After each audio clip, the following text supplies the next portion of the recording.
today.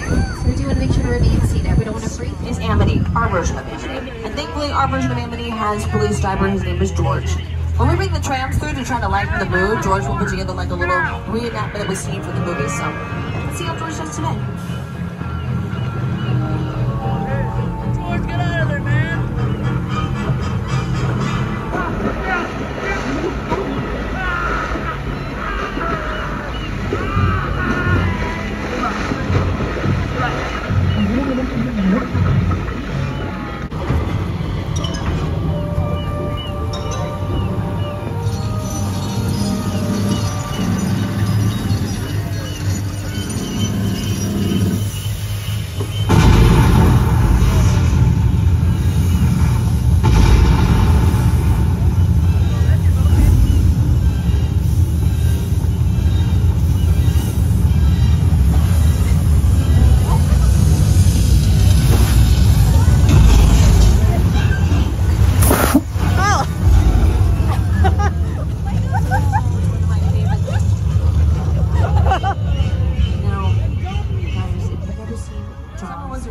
An event to go see movies. Now it very much is. Last year we had a movie release in theaters called Burglar. I can't even hear the words "The Big Three" without crying. If you know, you know, right? Our first eco-friendly models with the Flintstones. Gotta loosen your sneakers and we're gonna ride with Fred. The Ford Anglia from Harry Potter and the Chamber of Secrets. Our Gyrosphere from Jurassic World. The Fries van from Nope, Crawdaddy boat from Us, and our Bradley fighting vehicle from Transformers. And going back to that Gyrosphere, the newest film in the Jurassic World franchise is out, Jurassic World Dominion. You can check it out on Peacock. And they brought back some of the original cast members from the Jurassic Park franchise, like Laura Dern, Sam Neill, Jeff Goldblum. Always nice to see some familiar faces, and of course, new dinosaurs as well. So I think it's world, and that was painted plywood. Made it easier to dangle off the side of the cliff with the T-Rex. We also have some dinosaur cages here. Wait, these look a little empty. It's not a great sign.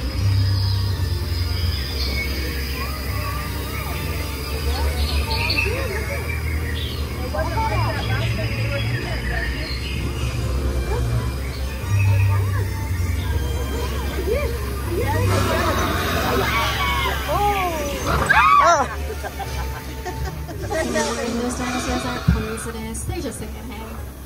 And then we got to see the mobile lab in person. Let's check it out on the screen.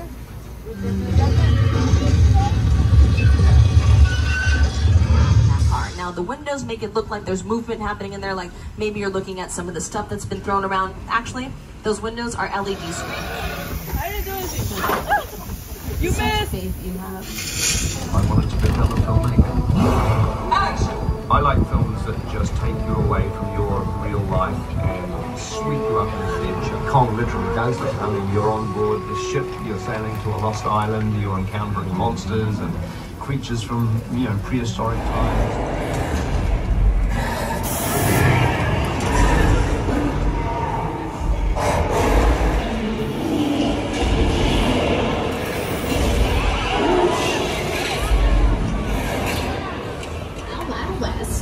Recognize these sets for the movie Once Upon a Time in Hollywood, starring Leonardo DiCaprio and Brad Pitt. The new Quantum Leap series has been using these sets a lot recently. These have been around since the silent film era. They're over 100 years old. Some of the classic westerns filmed here as well. And what's a western without a borrowed drum?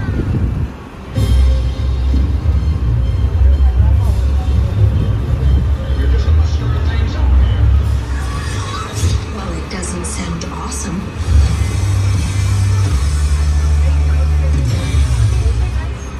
There we go, also Little Europe. And these sets have been around as long as the Western, so it's over 100 years. So it was really exciting when the Good Place decided to film here because everything got a fresh coat of paint, all the fun signs. If you watch the show, you know there are a lot of puns. So it's cool to see how the sets evolve over time. And then on the right-hand side, this little enclave that was used for Pirates of the Caribbean. This is also Genovia from The Princess Diaries 2, Royal Engagements. Over on the left, my fans of the Good Place will recognize the railway station. This was also Paris in the Muppets movie. It was seen in Rodgers and Hammerstein's Cinderella, starring Brandy and Whitney Houston. It's also where we filmed a lot of our monster movies. So here on the right-hand side, behind the little VIP trolley, that archway, that is where Frankenstein first appeared on screen. So you can imagine all the angry villagers in the square. To make sure it's seen perfectly on screen. We're working with natural light still, but we're not going to have Instagram. If you're in a blue seat, you might get wet. By the way, they're all blue. Let's do it. That's a flash flood.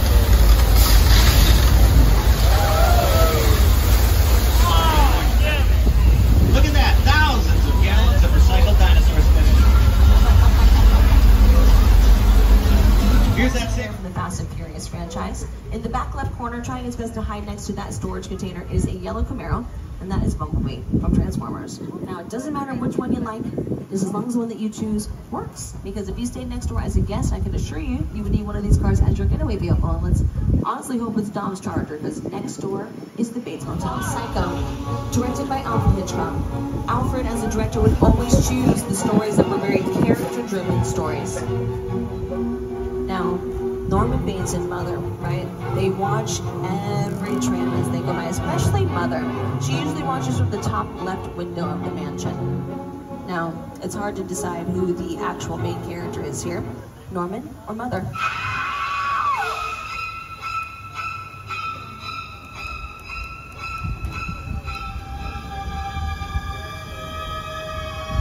They're probably watching me. Well, let them see what kind of a person I am.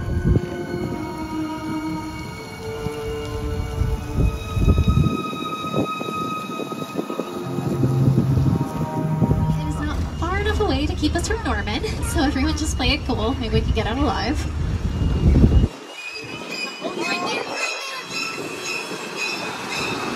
I love you!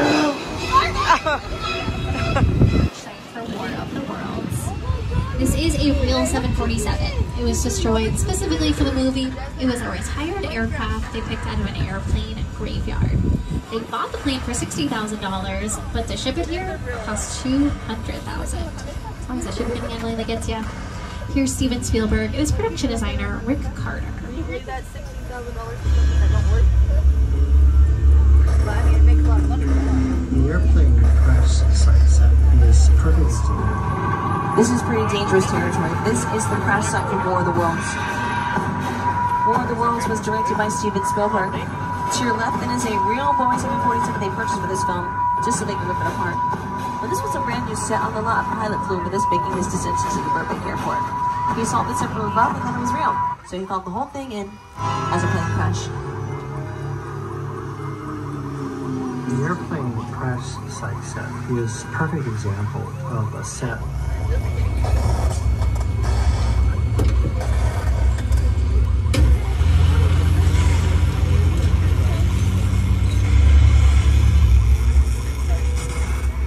They built this gigantic set just for a few minutes of screen time.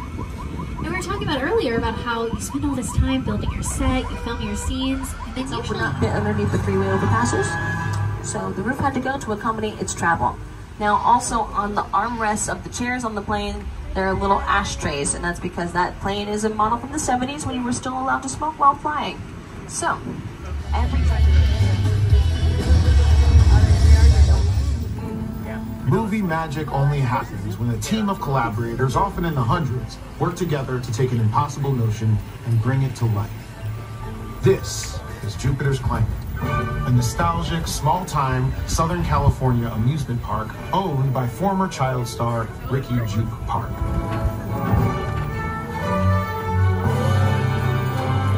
Over there, look into the winking well and have your picture taken just like the kids in that old 90s movie Kid Sheriff.